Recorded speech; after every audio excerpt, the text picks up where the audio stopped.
रामटेक तालुक्यात भरधाव कारमुळे भीषण अपघात घडून एका अंदाजे 60 वर्षीय अज्ञात इसमाचा जागीच मृत्यू झाल्याची धक्कादायक घटना उघडकीस आली आहे.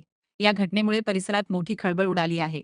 प्राप्त माहितीनुसार दिनांक 20 मे रोजी रात्री 12.20 ते 12.30 वाजताच्या सुमारास ही दुर्घटना घडली. MH14DN2632 क्रमांकाची कार अवैधरित्या जनावरांची वाहतूक करत असल्याचे समोर आले आहे. चालकाने निष्काळजीपणे आणि भरधाव वेगाने वाहन चालवताना रस्त्याच्या कडेला झोपलेल्या इस्माला जोरदार धडक दिली. धडकेनंतर कार चालक आणि त्याचा साथीदार घटनास्थळावरून तात्काळ फरार झाले. अपघात इतका भीषण होता की जखमी इसमाचा जागीच मृत्यू झाला. मृताची ओळख अद्याप पटलेली नसून पोलिसांकडून तपास सुरू आहे.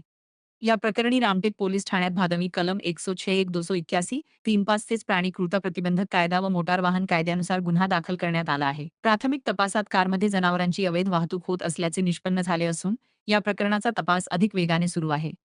पोलीस फरार आरोपींचा शोध घेत असून लवकरच त्यांना अटक करण्यात येईल, असा विश्वास व्यक्त करण्यात आला आहे.